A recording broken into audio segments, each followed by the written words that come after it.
My name is Shirley Williams, and they call me Anishinaabe name is Megiseokwe, which means the eagle woman. That's the name I go by in my language. I was born and raised in Okomakong, Manitoulin Island. I went to residential school and I'm a survivor. I am an elder for many different organizations, such as the colleges, being an elder for the students and also for employees. If they should see an elder performing opening prayers and giving advice, and also work with the Chiefs of Ontario on the healthcare system. I've been working with the doctors now.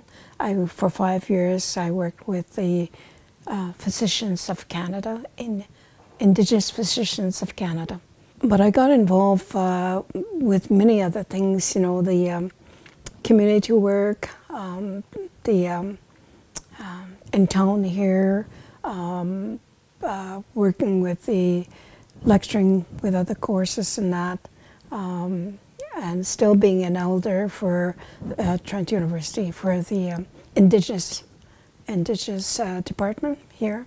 So I work with the PhD, I also work undergraduate. I think one of the greatest things to reconciliation, or part of reconciliation, is to restore the languages that have been taken by the government through the colonization and through the education. So it is our duty now as First Nations that we need to restore those, and the spirituality and all the things of about our governance. We need to restore those things that have been taken away from us here in the university. Majority of our languages, 95% of our languages, is about the environment. When I did the research on language, everything pertains to the environment.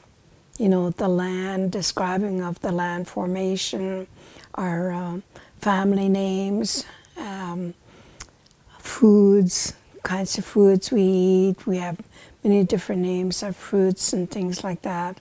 We have animals, birds, fish. We have all those names, different kinds of weather, different kinds of feelings and that. So that was my research. And I really began to feel important, realize how important it was to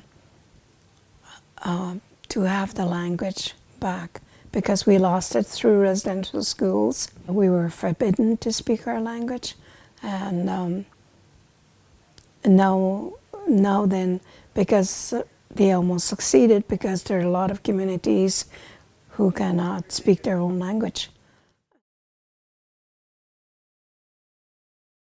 Because our identity is in the language and culture.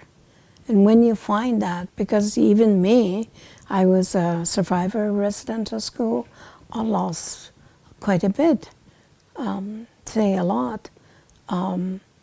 So I can understand what the young people are going through, because today there is a disarray, there is a residential school syndrome among my First Nations communities.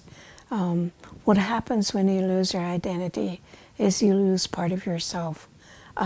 There's something in there that you're hungry for, so you turn against the society. And they had an elder come from out west who talked about language and culture. And what he said really hit me, because he said, as he was talking to all of the people in the arena, he said, no longer our elders understand our young children because they only speak English. To those pieces, our languages are not recognized in the school system.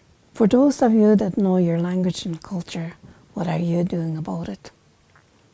And a voice came to my head, which was my mother.